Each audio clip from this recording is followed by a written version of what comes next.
izdaji novega okoljevarstvenega dovoljenja podjetju Interseroh je predvsem neizvedena pritožba na v preteklem letu izdano okoljevarstveno dovoljenje, ki se rešuje na upravnem sodišču.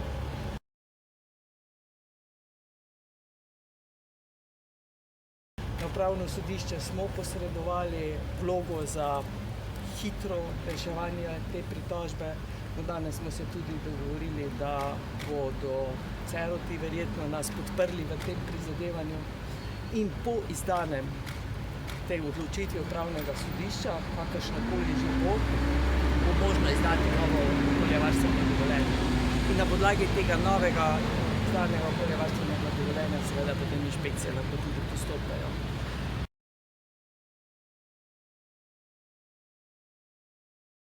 Mi smo že 16. junija tudi vedeli, da je težava z izdajo okoljevarstvenega dovoljenja za podjetje Interseroh, da je potrebno počakati na odločbo upravnega sodišča. Zdaj pri datumih mogoče je po tem datumu upravno sodišče odgovorilo izdajatelju, to je Agenciji Republike Slovenije, da predvidoma bo ta odločba prišla v obravnavo jeseni.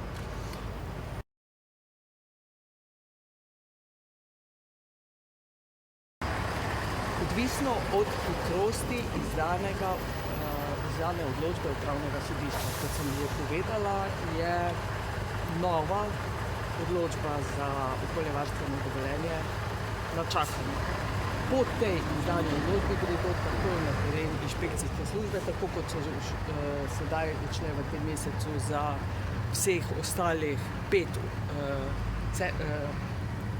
društv. In potem seveda se odvoz odpadne embalaže izvede.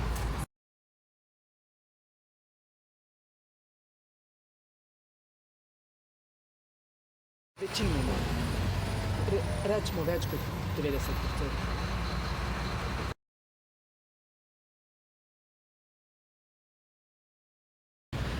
V razgovoru z družbami za ravnanje z odpadno embalažo v preteklem letu smo nekako družno ugotovili, da je podjetje Interseroh tisto, ki bere vse predpise, vso zakonodajo drugače kot vsi ostali.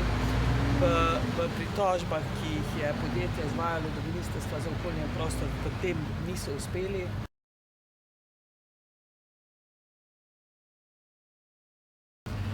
Mi pa vemo tudi, da je to družba, ki se nekako v evropskem prostoru obnaša tako kot v slovenskem, razen na Češkem. Na Češkem, ko smo imeli izveden ta obisk v lanskem letu pri pripravi Zakona o varstvu okolja 2, ta družba ni izvajalec javne te službe za ravnanje z odpadki.